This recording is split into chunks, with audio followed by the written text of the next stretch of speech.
예수께서 거기서 떠나 유대지경과 요단강 건너편으로 가시니 무리가 다시 모여들거늘 예수께서 다시 전례대로 가르치시더니 바리새인들이 예수께 나와 그를 시험하여 묻되 사람이 아내를 버리는 것이 옳으니까 대답하여 이르시되 모세가 어떻게 너희에게 명하였느냐 이르되 모세는 이혼 증서를 써주어 버리기를 허락하였나이다. 예수께서 그들에게 이르시되 너희 마음이 완악함으로 말미암아 이 명령을 기록하였거니와 창조 때로부터 사람을 남자와 여자로 지으셨으니 이러므로 사람이 그 부모를 떠나서 그 둘이 한 몸이 될지니라.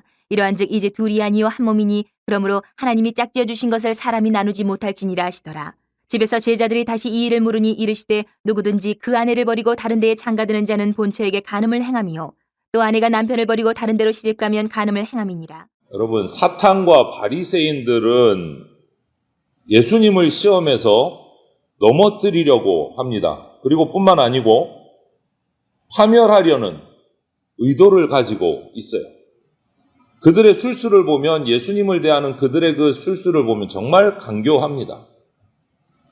그런데 오늘도 그런 모습이 나타나요. 우리가 나누어 읽은 이 본문의 그 사건을 보면 결혼, 이혼이라는 그 주제를 가지고 예수님을 넘어뜨리고 많은 무리들 앞에서 창피를 주고 틀렸다는 것을 보이려고 간교, 술수를 쓰는 장면이 나옵니다. 예수님의 일행이 예수님과 제자들이 남쪽으로 계속 이제 걸어 내려가는 중입니다. 가이사랴 빌립보를 출발해서 예루살렘까지 이제 십자가를 지시기 위해서 내려가시는 거예요. 예루살렘으로. 그 과정 가운데 오늘 이제 남쪽으로 내려가는 과정 가운데 갈릴리, 어제 머물렀던 갈릴리 지역을 떠나서 오늘 보니까 유대지경과 요단강 건너편에 이르렀다. 이렇게 이제 한창 남쪽으로 더 걸어 내려오신 거예요. 그런데 그 내려오신 예수님을 보고 이 지역 사람들이, 무리들이 예수님께 또 가르침을 받으려고 많이 나왔더라. 이렇게 기록하고 있어요. 예수님 앞에 말씀을 드리려고 모였어요. 사람들이 많이 모였어요. 그런데 여기서 2절을 보니까 그 사람들이 예수님 앞에 많이 나온 것을 보고 바리새인들이 질문을 던져요. 1대1로 질문을 한 게 아니에요. 예수님과. 예수님에게 많은 사람들이 모인 것을 보고 예수님에게 질문을 던져요. 이 무슨 의미입니까? 많은 사람들이 보는 앞에서 예수님이 얼마나 실수하는가, 틀리는가, 잘못됐는가를 드러내려고 질문을 던진 거예요. 그 질문이 오늘 2절을 보니까 아내를 버리는 것이 옳습니까? 라는 질문을 던져요. 2절을 보니까. 아내를 버리는 것이 옳습니까? 여러분, 이 질문의 의도를 잘 살펴야 됩니다. 지금 예수님이 제자들과 내려온 이 요단강변 이쪽은 분봉왕 헤롯이 다스리는 지역이에요. 헤롯이 다스리는 지역인데 여러분 잠깐 뒤에 앞에 얘기를 한번 살펴보면 우리 예수님보다 앞서 와서 예수님이 가실 길을 닦은 세례요한 잘 아시잖아요. 세례요한이 어떻게 죽었는가를 살펴야 돼요. 세례요한은 지금 이 헤롯왕과 결혼한 헤로디아, 이들이 잘못된 결혼을 했다. 헤로디아가 헤롯왕과 결혼하려고 이혼을 하고 헤롯왕과 결혼을 했어요. 이것이 잘못된 이혼이다. 이것을 지적한 사람이 누구냐? 세례요한이에요. 성경을 읽어보면. 잘못된 이혼을 한 헤로디아, 그리고 그와 또 결혼한 헤롯왕을 잘못을 지적한 세례요한을 결국은 헤로디아는 어떻게 했습니까? 목 베이게 만들었어요. 체포하고. 그 잘못된 이혼을 지적했다가 세례요한은 참수를 당하는 그러한 결과가 있었단 말이에요. 그런데 예수님을 보고 이 헤롯은 뭐라고 얘기했느냐? 앞에 복음서를 보면 세례요한이 부활해서 왔다. 이렇게 하고 있단 말이에요. 그러니까 예수님이 무슨 말을 하는지, 예수님이 어떤 일을 행하는지 헤롯은 정말 예의주시하고 있는 거예요. 무슨 말을 하나? 또 나한테 해코지하는 말을 하지 않을까? 주시를 하고 있는 상황인데 오늘 바리새인들은 그것을 다 알고 많은 사람들이 모였고 헤롯이 다스리는 지역에서 예수님에게 무엇을 질문합니까? 아내를 버리는 것이 옳습니까? 아주 정치적이고 예수님을 공경에 빠뜨리려는 질문을 한 거예요. 예수님도 헤롯과 헤로디아의 결혼에 대해서 잘못됐다라고 하는 말을 하게 만들려고 덫을 놓는 질문인 거예요. 덫을 놓는 질문. 그런데 예수님의 대응을 보십시오. 그 질문에 대해서 이혼이 잘못됐습니까? 아내를 버리는 것이 옳습니까? 라는 질문에 대해서 직접 대답을 하지 않으시고 반문을 하세요. 바리새인들에게. 모세의 율법에 어떻게 돼 있느냐라고 반문을 하세요. 모세의 율법은 바리새인들이 철저하게 신봉하는 말씀이란 말이에요. 그들이 확실하다고 믿는 그럼 모세의 율법에는 뭐라고 돼 있느냐라고 질문을 하세요. 이 질문을 통해서 바리새인들 스스로 이혼이 하나님이 주신 명령, 당연한 것이 아니고 어쩔 수 없이 불가피한 상황에서 주신 일시적인 허용이다라는 것을 깨닫도록 만드시는 질문을, 반문을 하신 거예요. 아주 지혜롭게 대답을 하신 거죠. 그런데 이 바리새인들은 실제로 이 이혼이라는 율법에 적혀진 이것을 합법적인 명령인 것처럼 악용을 하고 있었어요. 무슨 말이냐면 그들은 율법을 너무너무 잘 압니다. 그런데 하나님이 주신 율법의 원래 취지대로 율법을 사용한 것이 아니고 자기 편의대로 해석해가지고 사용을 하고 있었어요. 우리에게도 그런 경우들이 있어요. 하나님의 말씀 전체를 보고 그 뜻을 이해를 해야 되는데 자기 마음에 드는 거 몇 개만 뽑아가지고 그것을 사용할 때가 있어요. 자기 이득을 위해서. 이거는 정말 성경을 악용하는 거예요. 그런 경우들이 뭐 개인에게도 있지만 그렇게 부분 사용해서 자기 이득을 취하는 사람들이 누굽니까? 이단이에요. 신천지나 우리가 대표적으로 요한계시록의 일부분만 뜯어가지고 자기들에게 편의에 맞춰서 짜맞춰가지고 사람들을 미혹한단 말이에요. 우리는 성경 전체를 받아들이고 전체를 보고 바르게 이해를 해야 돼요.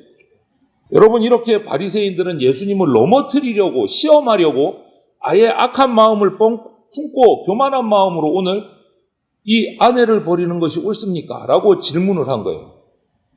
여러분, 우리가 이 장면에서 교훈받아야 될 것은 내가 바르게 알려고 성경을, 하나님의 뜻을 바르게 알고 하나님의 뜻을 배우고자 하는 그 관심이 있어서 알기 위해서 질문을 하는 것은 나의 부족함을 깨닫고 배울 수 있는 좋은 기회가 됩니다.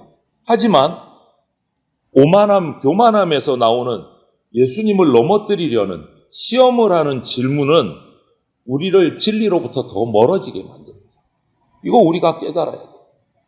당시에 이 당시에 이혼은요, 남녀 합의하에 헤어지는 것이 이혼이 아니었어요. 이 당시에는. 오늘날 우리의 이혼과는 상황이 많이 달랐어요. 이 당시의 이혼은 남자가 여자를 그냥 버리는 게 이혼이었어요. 여자는 약자인 거예요. 어째 할 바가 없는 상황이 이혼이었어요.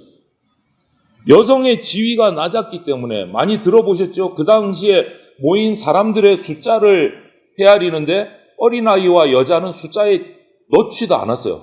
남자만 몇 명 이랬어요. 그 정도로 이 대우를 못 받던 것이 어린아이와 여성이었어요. 그런 상황에서 이혼을 당했다, 남자에게 버림을 받았다, 이 여인은 당장 생계가 없는 거예요. 먹고 살 수가 없는 상황이 되는 거예요. 정말 어려운 상황이 돼요. 그런데 그 당시에 이 바리새인들, 랍비라고 부르는 이 사람들이 어떻게 가르쳤느냐? 학파가 나뉘어요. 자기들 가운데도.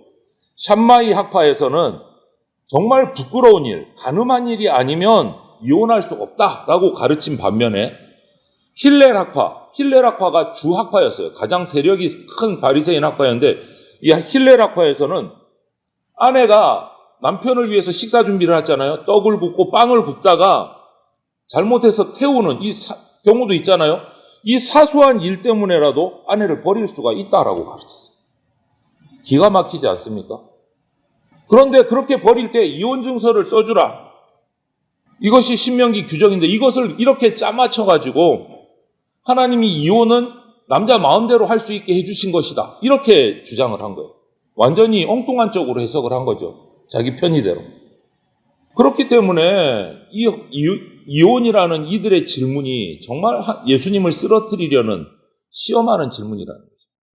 하지만 신명기 율법을 잘 읽고 그 본질을 들여다보면 모세를 통해서 하나님께서 이혼을 허락하신 그 목적이 뭐냐면 하나님의 말씀을 완고하게 거부하는 당시의 그 남편들, 남편들의 그 횡포로부터 연약한 아내를 보호하기 위한 임시적인 조치였어요. 율법에 의해서 부정이 발견됐을 경우에만 예외적으로 허용하는 율법이었어요. 조항이었어요.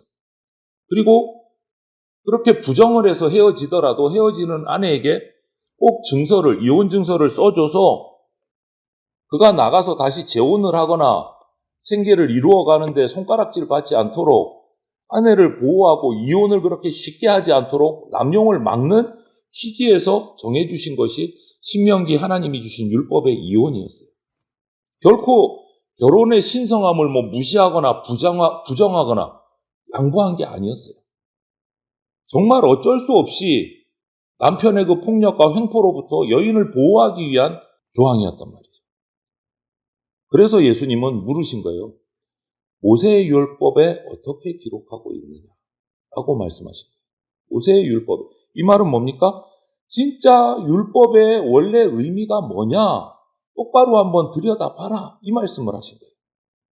너희들이 율법을 너희 마음대로 지금 너희 입맛대로 악용하고 있지 않느냐? 이 질문을 하신 거예요. 결혼은 창세기 2장에도 나오고 오늘 6절부터 9절에도 나오듯이 결혼은 남자와 여자가 한 몸이 되는 것이고 하나님 앞에서 이루어진 거룩한 서약이기 때문에 사람이 나눌 수 없습니다. 예수님이 이걸 다시 한 번 더 말씀하시는 거예요. 이혼이나 재혼의 여지를 이렇게 명확하게 밝히시고 강조하시는 걸로 하나님 나라 백성은 이렇게 완악한 사람이 돼서는 안 된다. 오히려 어떻게 보면 남편들에게 경고하시는 말씀을 던져주는 거죠. 또 한마디 더 하셨어요. 특히 남자뿐만 아니고 여자에게도 동일하게 그 기준을 적용을 하셨어요. 이 뭐냐? 당시로서는 정말 개혁적이고 급진적인 말씀이에요. 남자가 주인이고 여자는 종이다라는 이 개념을 가지고 있던 그 당시에 남녀가 평등하다. 이것을 말씀해 주셨어요. 깜짝 놀랄 일인 거예요. 남자이든 여자이든 이혼의 빌미가 될 만한 그 잘못된 일에 연루되어서는 안 된다. 똑같이 적용을 하셔요. 제자들도 와서 물었잖아요. 그게 무슨 뜻입니까? 깜짝 놀란 거예요. 제자들도. 예수님의 그 말씀, 바리새인들과 하는 그 말씀을 옆에서 듣고 있다가 이게 무슨 얘기지? 자기들도 이해가 안 된 거예요. 그래서 그 말씀이 끝난 후에 제자들이 와서 묻잖아요. 제자들에게 다시 얘기해 주시는 거예요. 남자에 의한 이혼이건 여자에 의한 이혼이건 모두 다 그것은 간음에 해당된다. 잘못이다. 이렇게 평등하게 말씀하신 거예요. 여러분, 오늘 이 말씀 본문을 통해서 예수님은 결혼 관계에서 마저 언제 쫓겨날지 모르고 그때 너무 불안하게 살아가던 그 당시의 여성들에게 보호의 말씀을 해 주신 것이고 하나님 앞에서 남녀는 평등하다라는 것을 가르치신 말씀이기도 해요. 그리고 결혼은 하나님 앞에서 서약하신 거기 때문에 사람이 나눌 수 없다라는 것도 선포를 하신 거예요. 그러므로 예수님의 제자라고 하는 저와 여러분들은 어떻게 해야 될까요? 남녀 차별은 물론이고 세상의 기준으로 하는 모든 차별, 불평등 이것은 우리가 따라갈 것이 아니다라는 것을 우리가 기억해야 됩니다. 그런데 오늘의 현실은 어떻습니까, 여러분? 이혼이 그냥 너무 많이 일어나요. 우리나라도 이제 별반 다르지 않아요. 우리나라 통계를 보니까 최근에는 3쌍 중에 1쌍이 이혼을 한대요. 기가 막힐 일이죠. 이렇게 이혼율이 높아진 이유가 뭘까를 살펴보면 타락한 우리 인간의 욕망 때문에 그래요. 통계청의 이혼 사유를 봐도 1위가 뭐냐면 나와 맞지 않아서, 나와 기질이 맞지 않아서. 그게 1위예요. 이혼 사유 1위, 우리나라. 이게 뭐예요? 내 마음과 맞지 않고 내 욕심에 맞지 않으면 갈라선다는 거예요. 우리의 타락한 욕망 때문에. 여러분, 다른 부모에게 태어나서 다른 곳에서 자라고 다른 환경에서 자랐는데 같을 수 있습니까? 같으면 더 이상한 거잖아요. 당연히 다른 거지. 근데 그게 맞지 않아서 이혼한대요. 너무 어리석은 이유인 거예요. 여러분, 이런 우리의 인간의 타락한 욕망을 치유하는 길은 딱 하나밖에 없어요. 예수 그리스도의 십자가밖에 없습니다. 이 십자가에 우리의 이 인간의 욕망을 못 박으면 우리는 참 자유를 누리게 되고 행복한 생활을 살아갈 수 있게 돼요. 내 욕망을 십자가 앞에 못 박으면. 오늘 우리가 이 말씀 가운데서 교훈을 받으면 좋겠습니다. 내가 말씀으로 배우는 것, 그리고 그 말씀을 적용하는 것, 그리고 내가 아는 것, 예수님에 관해서, 그리고 예수님에 관한 알을 가지고 삶을 살아가는 것, 이것이 딱 합쳐져야 돼요. 따로따로 놀면 안 돼요. 배우는 것 따로, 적용하는 것 따로, 아는 것 따로, 살아가는 것 따로, 이렇게 따로따로 동떨어진 삶을 우리가 살아가면 오늘 이 예수님께 시험하기 위해서 오만함으로 질문을 던진 바리새인들과 똑같은 삶이 되어버립니다. 그렇지 않기 위해서 우리는 날마다 하나님 말씀 앞에서 스스로를 살펴야 됩니다. 내가 주님의 말씀을 배운 대로 지금 실천하고 살아가는가? 내가 예수님에 관해서 아는 것을 내 삶 속에서 순종하면서 살아가는가? 이것을 우리가 살펴야 돼요. 그래서 저와 여러분들이 매일매일 말씀을 묵상하고 읽고 또 예배 시간에 나와서 설교를 듣고 하는 이 예수님에 관한 말씀에 대한 하나님의 말씀 앞에서 배우고 들은 것들이 내 삶 속에서 순종되는, 실천되는 삶을 우리가 살아가는 그러한 저와 여러분들이 다 되시기를 주님의 이름으로 축복합니다. 아멘.